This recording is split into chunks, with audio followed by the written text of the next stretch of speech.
Welcome to After the Bell. I am still Corey Graves. I am still joined by my tag team partner, as I am each and every week, the Fighting Irishman himself, Kevin Patrick. KP, it's been a rough one. It's been a rough week within the WWE universe. How are you holding up? Yeah, I'm good, thank you, bud. It's been a rough week for everybody, all the viewers around the world that have been with WWE since the beginning, and then a rough one for our friends and colleagues, that knew Terry Funk really well and certainly knew Bray Wyatt so well throughout. So look, credit to everybody for getting through Friday and Monday because it's been an emotional place to be. No doubt about it. Emotions have been running extremely high since the entire world was shocked last week. We're going to do our best here on ATB to lift your spirits, help you through this.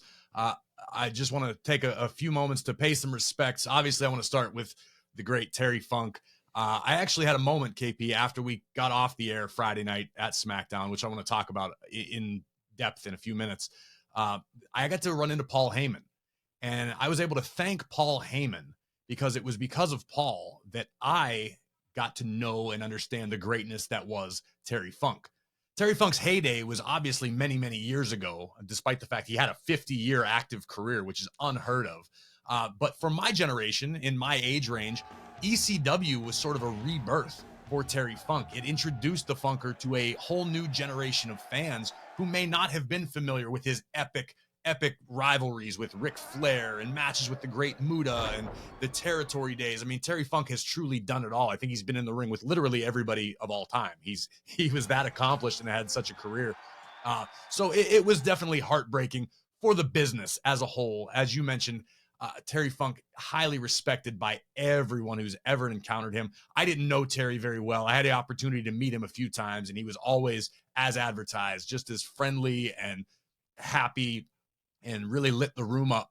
And it's very odd that you hear about someone in any walk of life who is simultaneously revered as being one of the toughest people ever in that business, yet also simultaneously being one of the most well-liked. And I, to this day, don't know anyone who's ever said a poor word about Terry Funk without at least being quick enough to give him his flowers that we lost one of the all-time greats.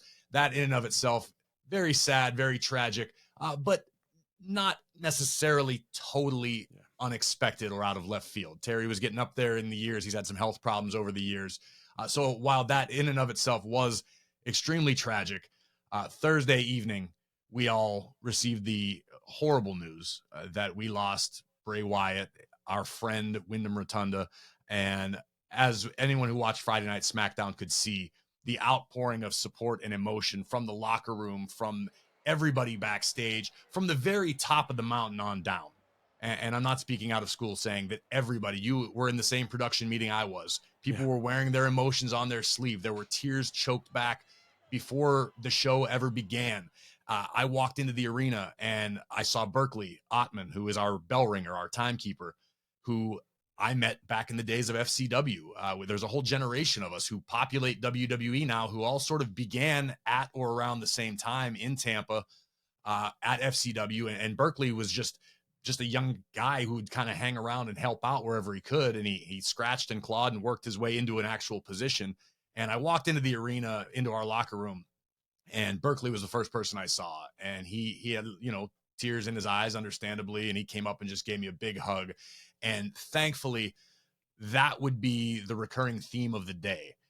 And as much controversy as there could have been, not that I really noticed much about going on with the show and having everybody doing their job, performing their roles with such heavy hearts, in hindsight, to me, there's nowhere else I would have rather been than at SmackDown, helping construct this tribute in short order. And kudos to our amazing studio in Stamford to be able to put together the amazing Bray Wyatt video package, and everyone who sat in that meeting and discussed the best way to honor the memory of Bray within the constructs of a 2-hour SmackDown show.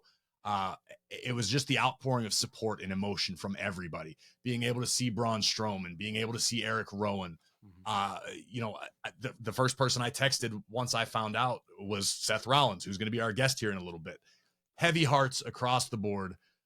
We did the best that we could on Friday under those circumstances. I think it was a home run. I think we did a great job honoring the memory of Bray and Terry Funk and trying to help the WWE universe, who all had collectively heavy hearts, sort of just deal with it. I've had a few days to actually speak to my therapist and really sit with this. After SmackDown went off the air, I went back to the hotel, walked into the hotel bar and saw a few of our regulars, Michael P.S. Hayes and a few others. And we did one shot, did a shot of Jack in memory. I went back up to my room, and full disclosure, I fell apart, man. I really sat with it. Everybody grieves differently. It hit me really hard because I was just looking back and thinking to having Wyndham as such a constant throughout my career in WWE, dating all the way back to the FCW days. And I want to take a minute before I get any further to send my condolences to Mike Rotunda and his wife, Stephanie, Taylor Rotunda, who we all know as Bo Dallas, Micah Rotunda, their little sister, who is as close to a little sister that the entire business has. Micah always is just smiling and great to be around. And of course, Bray's wife, Wyndham's wife, Jojo Offerman, who we all know from WWE, as a ring announcer here for a long time. Absolute sweetheart of a human being, their children, the entire family. You're not going to find a tighter knit family within this industry, I think, than the Rotundas. If you knew Wyndham and you knew Taylor, Taylor, you knew how close they were with their family. If you knew Mike, when Mike was around as a producer, how highly he spoke of his children, and he loved to just brag, and just a beautiful family unit. They all, to my knowledge, live within a very, very short distance of one another in Florida, almost like a compound. That was a few years back. I'm not sure. I'm sure people have shifted and moved. But I think the important thing to take away is, while the WWE universe understandably is mourning Bray Wyatt, those of us who were lucky enough to know Wyndham, we're mourning the loss of our friend. And to take it back to the FCW days, Wyndham had come up as Husky Harris to WWE for a cup of coffee, got sent back down. A demotion like that can demoralize a superstar. I've seen it happen numerous times over the years. And instead, Wyndham chose to completely recreate himself from the fast-talking Husky Harris, who was more of who Wyndham Rotunda truly was that we knew. He was a country boy. The Rotunda boys were spoken of much like the Duke brothers from the Dukes of Hazzard in the realm of FCW. Oh, those Rotunda boys. They're just fun and lit up a room, and you couldn't I'm sure they be love around. that. Oh yeah, and you can ask anybody who passed through and was lucky enough to share a locker room or perform on these shows, or just be at practice, which was a drag a lot of times, and we're in this little warehouse sweating, and the opportunity to make it to Raw or SmackDown seemed like such a pipe dream, such an impossibility.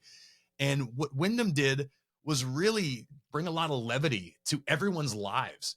When you're in this warehouse with no air conditioning, sweating and taking bumps and doing drills and trying to figure out what the hell can I possibly do, Wyndham just made everybody laugh. You need that guy. And simultaneously, Wyndham was creating this persona, this Bray Wyatt character, which transcended WWE and would go on to be something unlike we've ever seen before in Only the this sports year. entertainment space. Yeah. And it's such a fun, interesting dichotomy between who we knew Wyndham Rotunda as versus who the world got to know as Bray Wyatt.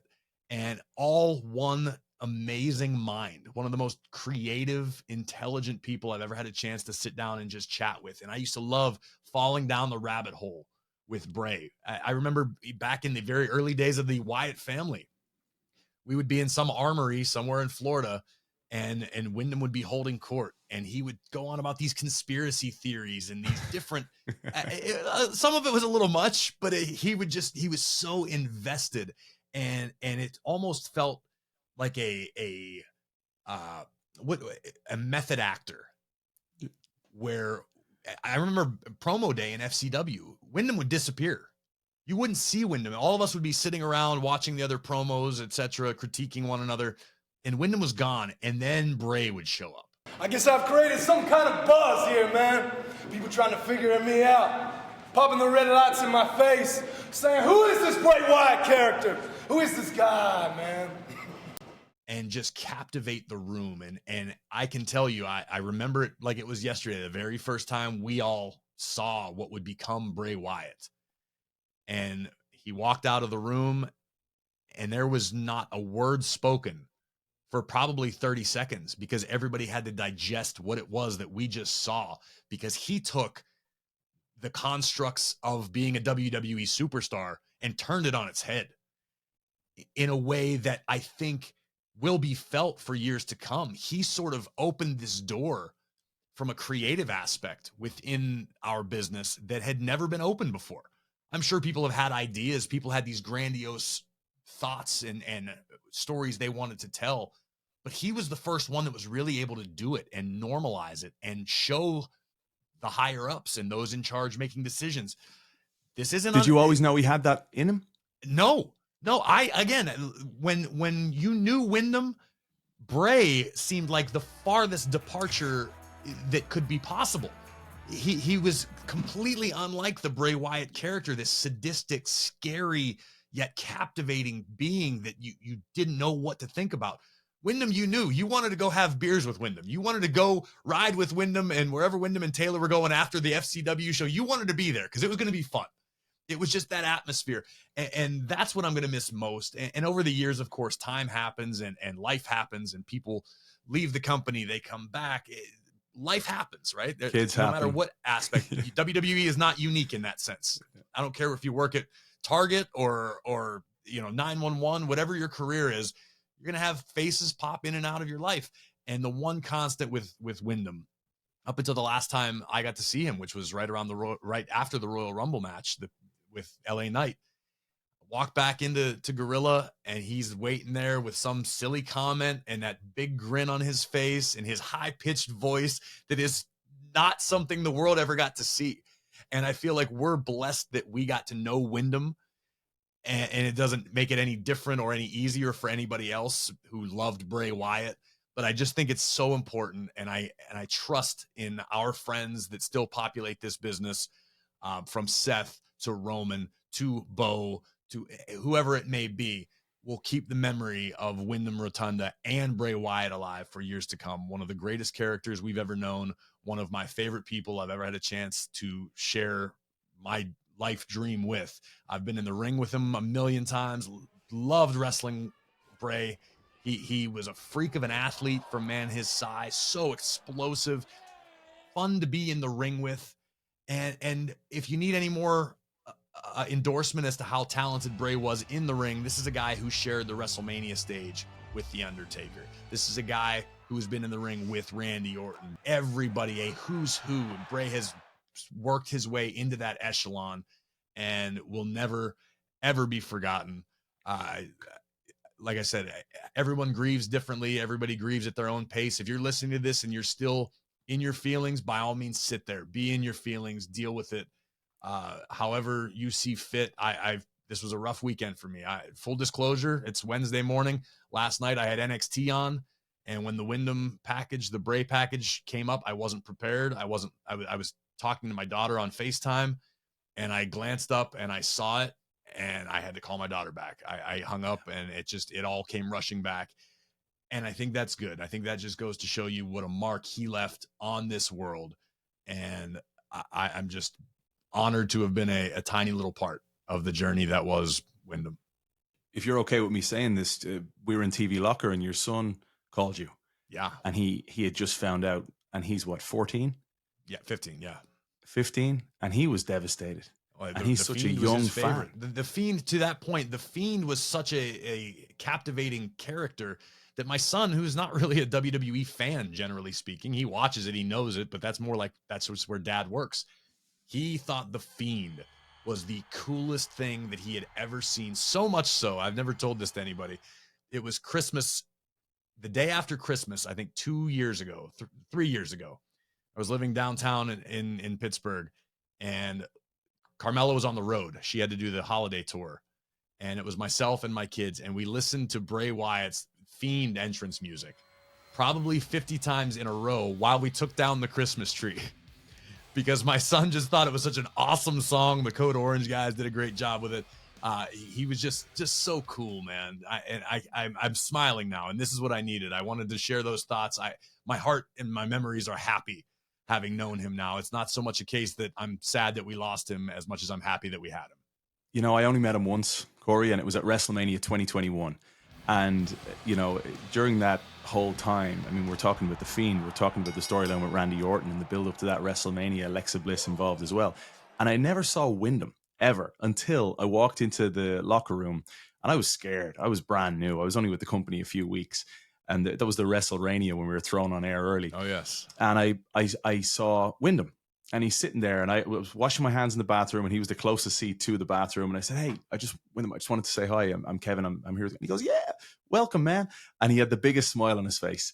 And I just thought that's a lovely way to welcome someone that I don't know him. He certainly does not know me, and yet big friendly handshake and a big welcome. And that's the only interaction I ever had. But I do know that every time I saw the guy around WWE backstage, the biggest smile on his face, and you said it, that laugh was infectious. It was a beautiful laugh that brought everybody in, and I know as a dad, my heart's broken for the family, for JoJo and the kids and everybody. And I met Mike at the 30-year anniversary of Monday Night Raw back in January, Yeah. and he seemed just the nicest man, so proud of his kids. So love and thoughts and strength to everybody here. No doubt about it. The Fiend, Bray Wyatt, Wyndham Rotunda will live on forever. Rest in power, my friend. We will see you on the other side. But KP, as tough as this week has been within the halls of WWE, it was not without some bright spots. There's a lot of goodness happening. Again, we took this detour, this unexpected tragedy, but we've got to pick ourselves up, dust ourselves off. We are full steam ahead toward Pittsburgh this coming Saturday. Payback, the premium live event, streaming live WWE on Peacock. The last few stops on the road saw Monday night Zoe Stark and the man Becky Lynch in a Falls Count Anywhere match. As Becky prepares to step inside of a steel cage this Saturday with Trish Stratus in the Steel City. Steel cage, Steel City. I love everything about it. This was a wild one.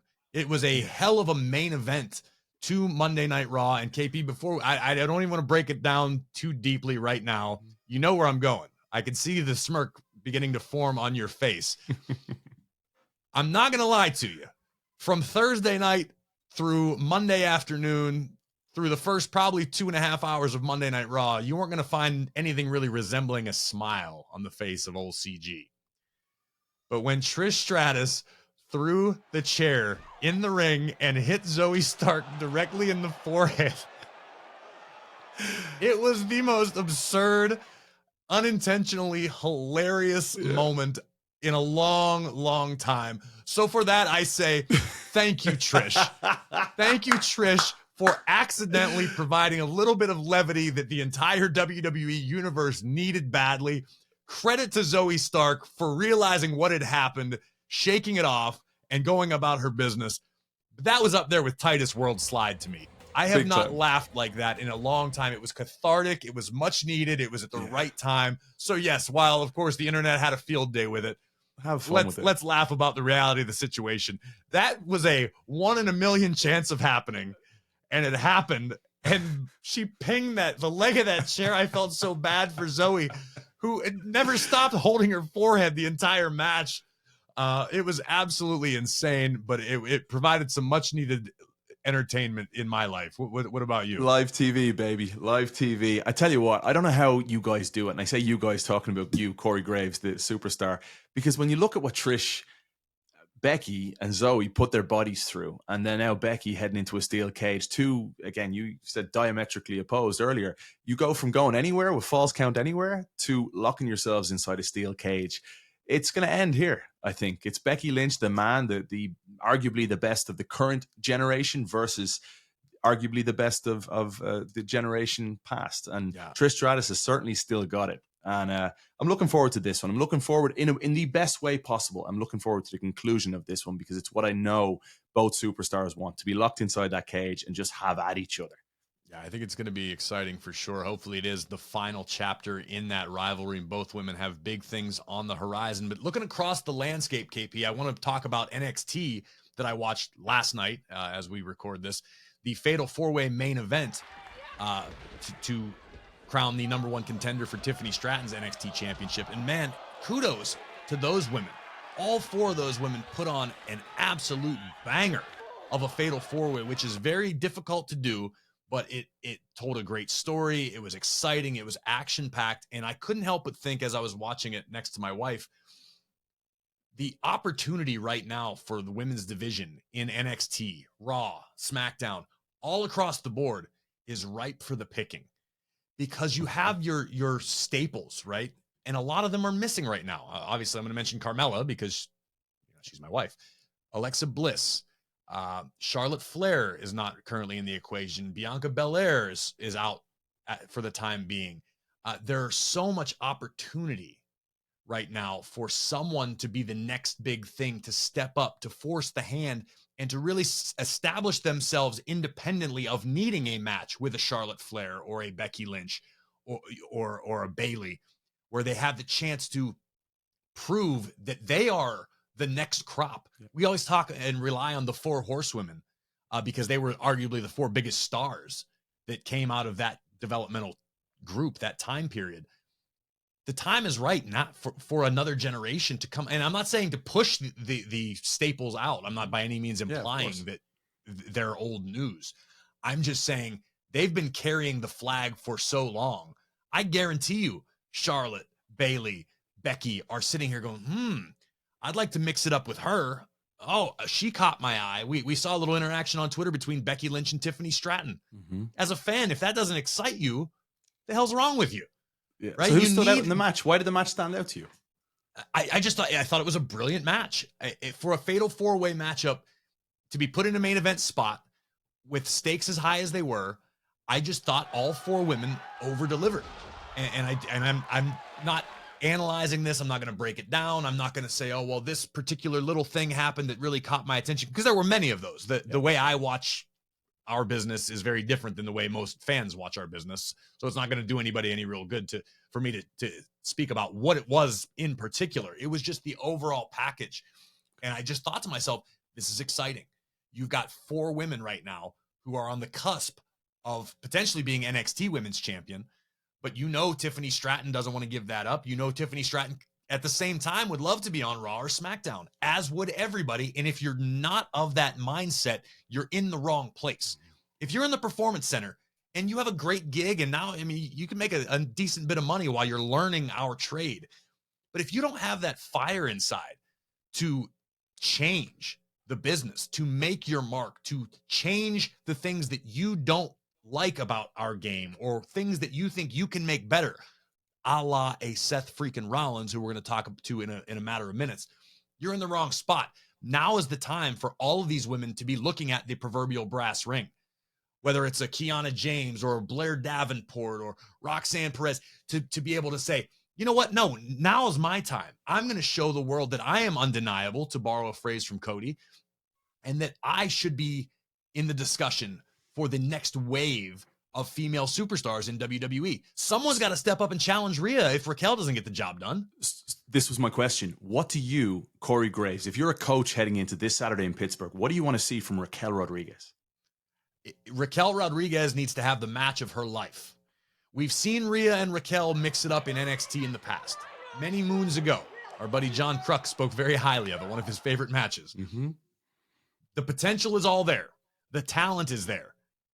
I don't know if the WWE Universe is as behind Raquel as she would like them to be yet.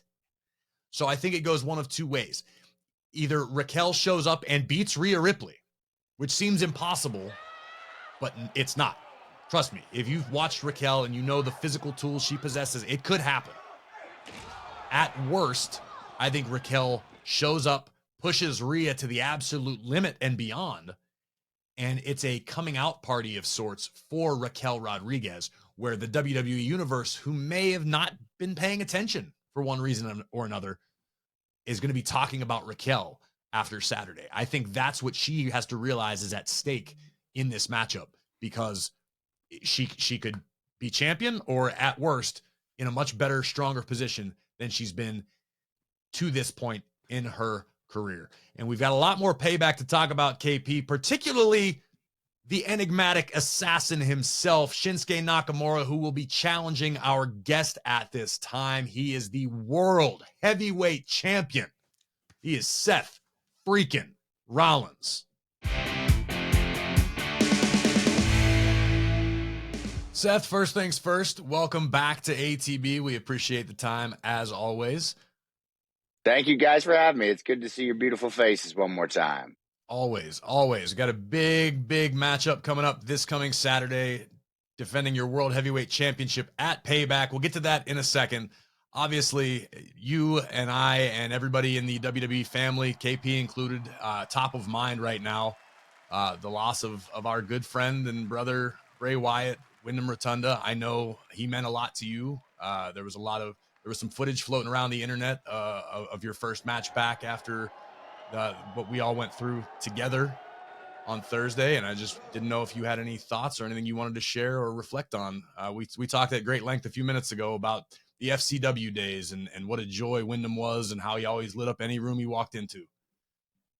Yeah, I mean, I can only second or third or billionth that sentiment. I mean, he was the life of any room he was in. I mean, it didn't matter what was going on, how you were feeling the minute you saw him. It didn't matter how long it had been in between visits with Wyndham, anything like that. Like the moment you saw him, there was handshake or a little finger shake sometimes, or whatever it was that you had with him, and it was always followed with a warm embrace, a laugh, and a smile, and just this joy. You know, that was the first thing that came to my mind was joy. He was just always full of joy. And that's not to say Wyndham wasn't a super thoughtful dude, because he was deep and he was complex, but he was a simple guy at heart. He didn't take a lot to pop him.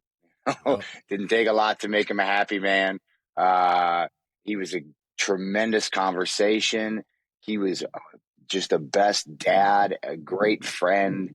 I mean, I'm still really just trying to wrap my head around the whole thing. It's hard. You know, the weekend was really nice for me. I'll get that one out of the gate. It was very much a therapeutic experience. I wasn't there on Friday for SmackDown, and so Saturday in Cape Girardeau at our live event was like my Friday. You know, being around other people who are going through the same feeling of loss and having them to hold and to talk to and to remember and all those things, and then being out there in front of the audience. And you know, I did a couple of his things, and it felt like I felt the spirit of him, you know, and that was really nice. And it stinks that it takes tragedy to get us to see sometimes how special what we have in this wrestling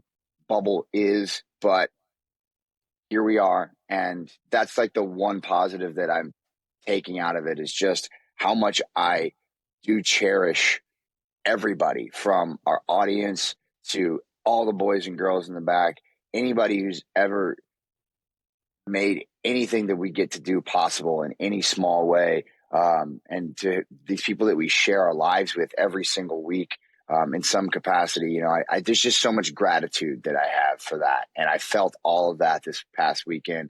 And it was really special all the way through Monday. It's just been a whirlwind. Still trying to wrap my head around it, but yeah, man, I love him. As I know you know, we spent a lot of time with him. We'll miss him. We'll miss that. I can't believe he's gone. I really can't. No, it's going to take a while to wrap our heads around, but I completely agree. I said to Kevin something very similar about how as heavy as everyone's heart was on Friday, there's nowhere else I would have rather been than at TV in that moment, to be there with Braun and Rowan and all of the brothers that came up through FCW with us. It really, I think, helped us all, and we helped each other. It was a mutual experience, and there will never be another, man. Never be another Wyndham Rotunda, man. God bless that man. Not even close. The guy was special in a million ways. We're lucky to have known him. He said a quick one on just the creativity of Wyndham and Bray Wyatt, and you watching his journey throughout, how special was the creativity that we all witnessed? Yeah, the thing that creativity is one thing, but the resilience, you got to remember, like Wyndham was like this close to getting fired. Right. He was this close to just being gone. He had come up, done NXT. He had done the Husky Harris thing. He had gotten removed from the NXT kind of takeover thing, the Nexus stuff that happened on television, and he got sent back down to developmental. And like he just totally revamped himself. Like took a shot, and it wasn't immediate. He tried a lot of different things. He had a lot of different ideas floating around in his head, and to be there kind of on the ground floor and see that process and see what eventually turned into Bray Wyatt and the Wyatt family. I mean, that is a lesson. I'll keep it in the wrestling bubble. But that's a lesson to all young talent or talent who are trying to find their footing in our industry. Like, don't let setbacks force you to feel like you failed or that you need to give up or give in or any of that. You can be successful. You just have to figure yourself out. You've got to figure out who you are, what your character is, how you want. Like, you can do all these things. You just have to believe, and you have to work, and you have to process, and it takes time, and that's okay. And, I know Wyndham was frustrated during that period of time, but he just let his creative juices flow. And he had, the American Dream, Dusty Rhodes there, and he had his friends and his brothers and his people, and everybody was rooting for him. And I remember the first time, like, hearing the Bray Wyatt kind of voice, because don't get me wrong, that's a lot of Wyndham, but that little twang. I remember the first time I heard him talk like that. It's giving me goosebumps right now. I just told the It's story. giving me goosebumps right now. The first, same. The hairs on my arms are standing up right now because that first time we as a promo class met Bray Wyatt. Doesn't this just sound like, you know what I mean? Like the type of person that you could just confide in, You could just tell him all your deepest, darkest secrets, I don't know about you, but I just want to fall on my knees and sell my soul to Bray Wyatt. Man, like, what did we just see? Yeah, what it turned into, I could have never imagined. That was special. But I just remember, like, I can't remember the time, place. I don't remember the day. I don't remember, we had a million promo classes. I don't remember none of that. But I remember distinctly the first time I heard his voice, and I just that Bray Wyatt delivery, that whisper, that cadence, that whisper. Mm-hmm. Changed everything. And then he was off to the races from there. And sometimes that's all it takes. But the most important thing it takes is like that diligence, that resilience, and that patience to understand that it's just not going to happen overnight, And when your back's against the wall, like, fight, man, keep fighting. And he did, and he was special in that way. And he was remarkable in his creativity and what he brought to, Harper, Brody, and Rowan, and what he gave them, and Braun as well. He contributed a lot to a lot of people who looked up to him, and so he was a special cat, man. Really, really was. And you're dead on. I mean, creativity is second to none. Character work and effort that he put into that character, and what the vision for Bray Wyatt was, second to none. And hell, while we're on it, I mean, look. Fiend and Bray Wyatt, the two versions of Bray Wyatt that you saw on WWE television were, two completely different brainchilds for him, right. And so, even in his final incarnation, the third version, I mean, he was always figuring out new ways to reinvent himself. And he and I were very similar in that kind, and that we're always thinking, what's next? How do we transform? How do we transcend what we've already done? And gosh, I was always in awe of how he was able to come up with these transformations that made sense in the depth of his character. If you look at the trajectory of everything that he did, it all flowed together in like this perfect river. But they were all so different from each other, and that was That's a hard thing to do, and he did it better than anybody. I would say he changed the ability and what it means to be a character within the halls, within the constraints of WWE. When's the last time? I mean, you look at Mick Foley, had 3 different characters, but they weren't nearly as fleshed out or deep or compelling on an individual level as everything Bray seemed to create. It was just absolute magic. Yeah, in a million ways, that guy was a throwback to an older day. You know, he really was. As a person, he was, and as a performer, you look at the reality with which we approach wrestling nowadays, with the way we approach our characters. There's always some like kind of root in reality, and it's hard to take the characters to different places, a la The Undertaker, early days of The Undertaker. And to be able to suspend your audience's disbelief and captivate them the way the Bray Wyatt characters did was unbelievable, to a point where I personally didn't know if it was possible. You know, I didn't know if it was going to work because it was so far removed. But to be able to have confidence in himself and take that risk in front of our audience and really just put yourself out there and say, you know what, I'm going all in. I'm going to commit 1000%, and it's going to be awesome. And like to have that confidence and that ability to just throw it all in, put all your chips on the table. I mean, man, what a risk taker, what an innovator. There's just no way. There's not enough superlatives for Wyndham Rotunda. I agree, man. There's nothing left that hasn't been said, and it can go on all day about the guy. I mean, absolutely incredible. But you keep mentioning having your back against the wall, and this is my ham-fisted attempt at a transition to change the subject on things. But you talk about having that mentality, your back against the wall, keep fighting. Kevin and I were discussing right now how across the board, I'm going to ask you about the women's division, because obviously I know you're a fan. You watch everything. You keep your finger on the pulse of everything.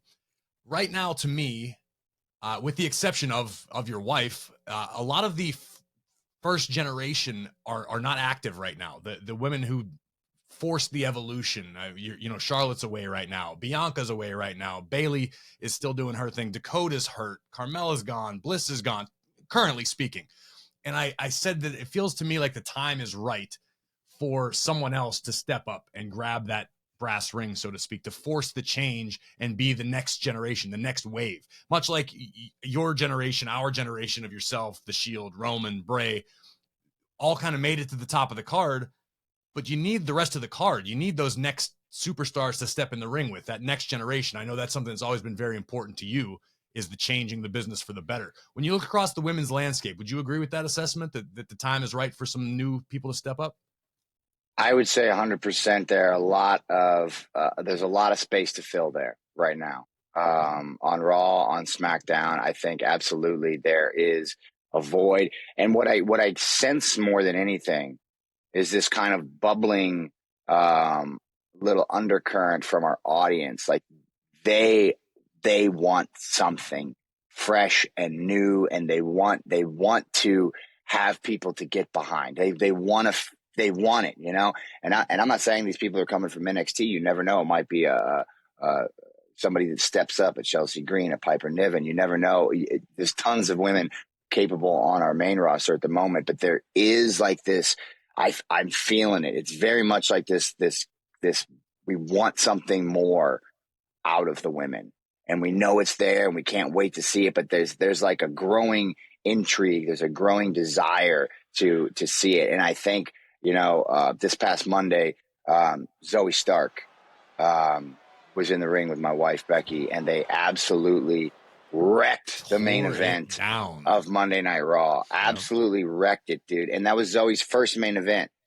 First main event on Raw. And I told her afterwards, I said, first to many. It's going to be a huge thing. She's one of them that has the opportunity to really lead this next generation of women into the future. And I just think that it's there, man. It feels like they're on the cusp of a breakthrough. I felt like Monday was a huge reminder of what they're capable of. They haven't, and I'm going to be frank with you, they haven't been showcased as well as they could have been over the past, 6 months or so. They haven't been, aside from a few exceptions. And I don't need to, pick and choose and name names, And sometimes that's just how the cookie crumbles, and that's part of the industry. It's part of the business. I've been in situations where absolutely I feel like I've not been showcased, or male talent the same way. It has nothing to do, in my opinion, with gender at all. It's just it's a kind of commentary on where we're at right now, and more to what you said. There are opportunities, and I think Monday was a reminder of how incredible our female talent roster is and can be when given the opportunity to main event, to succeed, and to be the best. And so I'm with you, man. I think it's all there. I just can't wait to see who steps up and fills that space and grabs that ring, as you said. You're talking about the business there a lot, Seth. How healthy is the business in your eyes right now? I'd love to get the thoughts of Seth freaking Rollins on. Bro, we are in the boom, man. You got to understand, there is another company that just put 80,000 people in a stadium for one night. A week before that, we sold 90,000 tickets to WrestleMania, broke the all-time gate on the first day. There are 7, 8 different television programs of professional wrestling on a week, not counting premium live events or pay-per-views. I mean, the talent roster across the board is beyond what any generation has ever put forward. And it's very easy to look back at the past with rose-colored glasses and say, oh, but this, but that. And I'm not taking anything away from the guys who paved the way. I stand on the shoulders of these guys. I don't do what I do. I can't do without the legends of our industry that have, defined their own generations. But they should be proud, and I know they are, because they're the people who got us to where we are now. The business is bigger than it's ever been. It makes more money than it's ever made. It's healthier. The future of the business is so bright, and I'm so happy to be a part of it in any capacity. I can't tell you the pride I take when I see young cats coming up and succeeding in our industry and helping push the thing forward, or guys getting an opportunity to prove their worth, and they do because they're capable. And then seeing guys like, Edge, who is close to deciding to hang it up one way or the other, still go out there and absolutely tear the house down with Sheamus in Toronto. Like, just on every level, it's just firing, man. It's just firing. And so I can't say enough about our industry right now. I'm so proud of it. It's healthier physically than it's ever been. The longevity for our generation is going to be better than the generation before us, because, we learned and we got smarter. And the business as a whole, the money, it's all there. It's I can't say enough. I really can't. I completely agree with every sentiment you just shared with us. As the guy who is a flag bearer for WWE now as the World Heavyweight Champion, you made it very public that your mission was to elevate this new championship, to have it viewed in the same light as Roman's championship, to have a workhorse title that you could be proud of week after week after week. And hats off to you. Congratulations. You've done that. You have delivered on your promises. But now that you've had a few months to sit in it, to be in it, is there a lot more work to be done? How do you assess what you've done thus far, and what's the next step? Yeah, there's the work never ends, man. I will say this: I feel like we've done a really good job as far as the World Heavyweight Championship is concerned. I'm really proud of the work that we've put in, and the title is on its way to feeling special. And the big thing about that, and the one thing that I think kind of doesn't get talked about or flies under the radar a little bit, and I don't mean this as a knock on Roman's schedule of choice or anything like that, but the actual visibility of the championships. And I mean physically seeing the title in person, on graphics, on TV every week. You see it at the live events. You see it on social media, photographed. It almost feels like, and I don't mean this negatively, it almost feels like Roman Reigns is the championship as opposed to Roman Reigns is the champion. Whereas Seth Rollins is wearing the World Heavyweight Championship. I am representing the World Heavyweight Championship. When Roman's on TV, he's special. When he's appearing at live events, he's special. But it's almost like it's Roman Reigns. not necessarily Like it's something you know, different. Like it's not necessarily Yeah. even part of the same show. yeah, It's just this yeah, sidebar. it's not even, yeah, and it's not even like Roman Reigns, the Universal Champion. You know, that's like, it's just like this. It's almost a secondary part of how big he is, and that's a testament to how incredible, you know, his run and his rise to kind of this mega star has become. This mega, you know, cult of personality that he's got going on. It's really been impressive. But on our side, we're hustling, man. It's in Cape Girardeau. It's in Huntsville, Alabama. It's in Memphis, Tennessee. And this Saturday, it's going to be in Pittsburgh, and it's going to be defended against Shinsuke Nakamura, a guy that everybody had written off a month ago, you know, 2 months ago. And now, you know, if you get on Twitter, you got tons of people saying it's Shin's time to take the title from me. So I think we're doing something right here, man. I think good things are happening, and I think the World Heavyweight Championship is a huge part of that. As someone who has been in the ring with Shinsuke Nakamura, speaking to yourself, and someone who is a fan of Nakamura, does it give you any sort of pause that we're finally seeing the Shinsuke Nakamura that we all thought we were going to get long ago? The sort of New Japan throwback, that sadistic, evil, scary, bizarrely charismatic Nakamura. You brought that out of him. That's who you're stepping into the ring with Saturday. Does it give you any pause? Yeah, for sure. I mean, he's a dangerous cat, dude.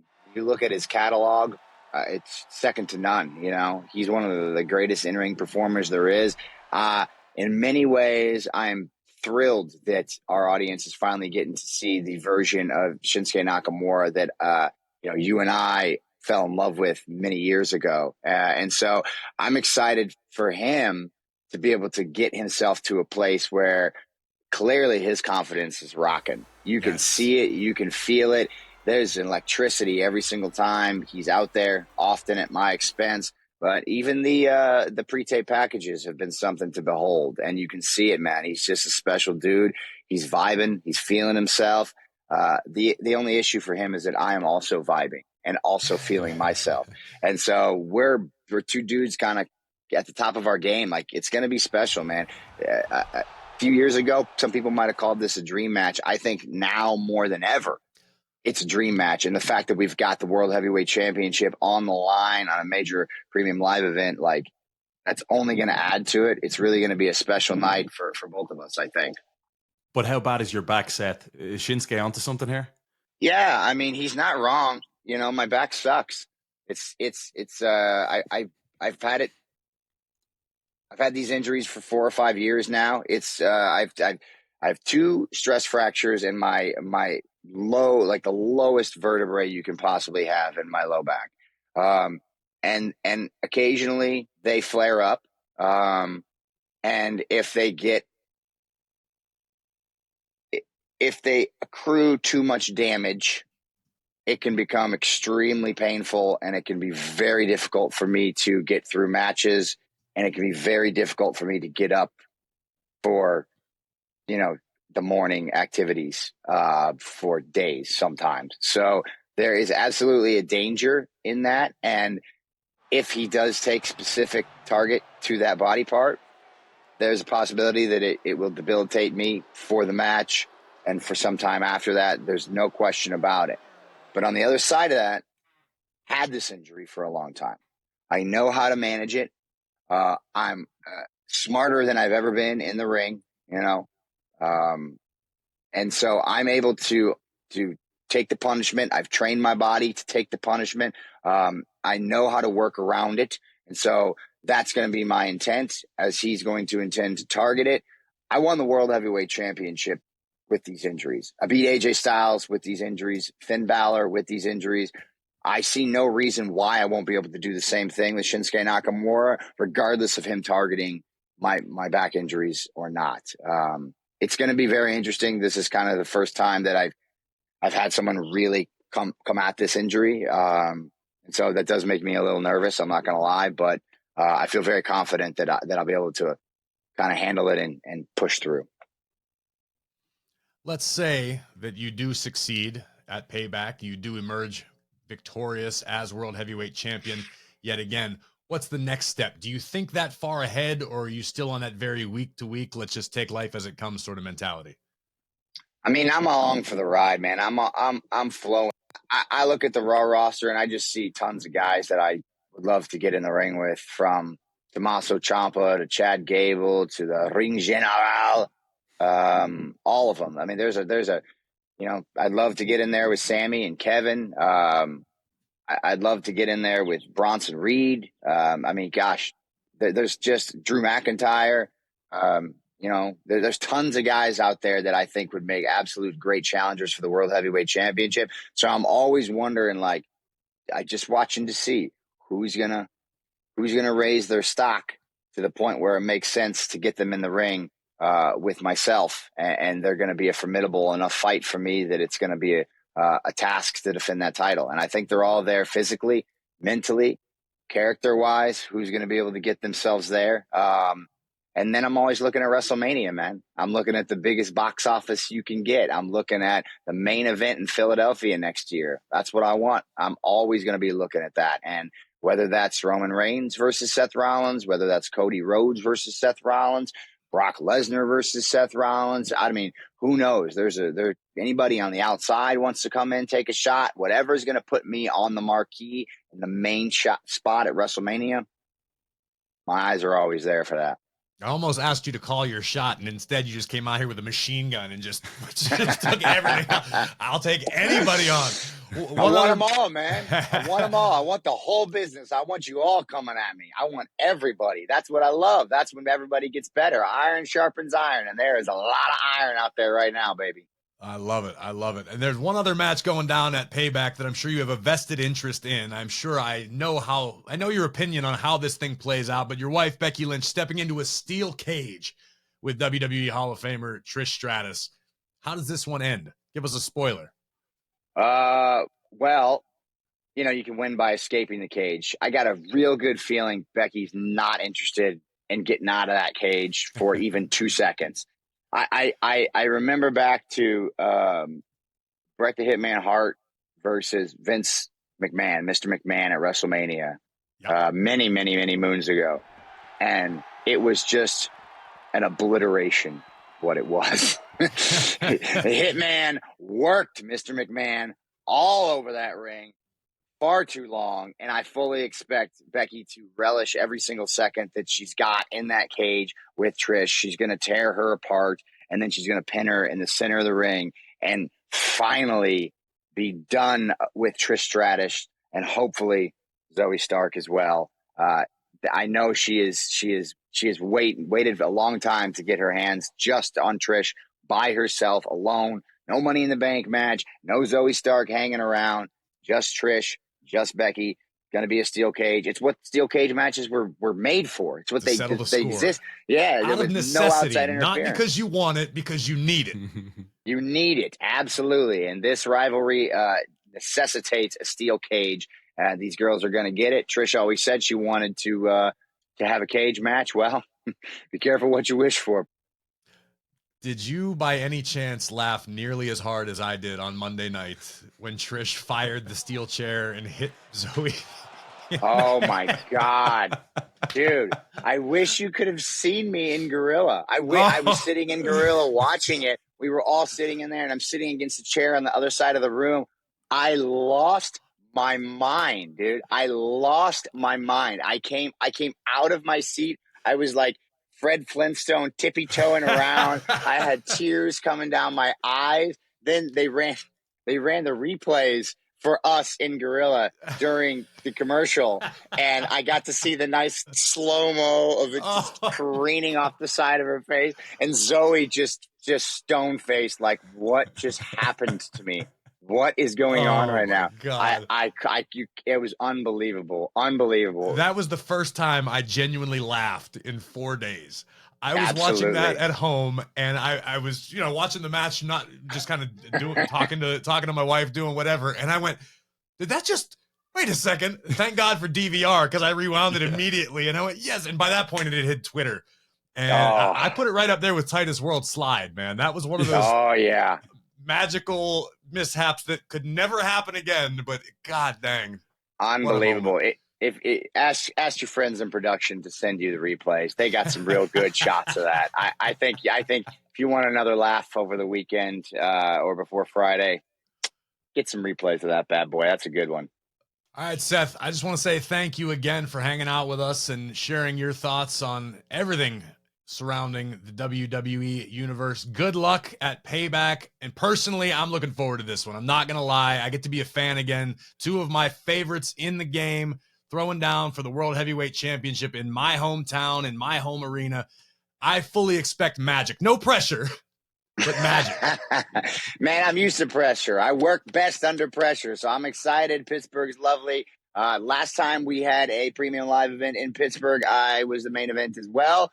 Went a little crazy, went a little haywire, but hey, man, that's the way it flows. I'm excited to get back there and do it again. So can't wait to see your city, man. Thank you guys so much for having me.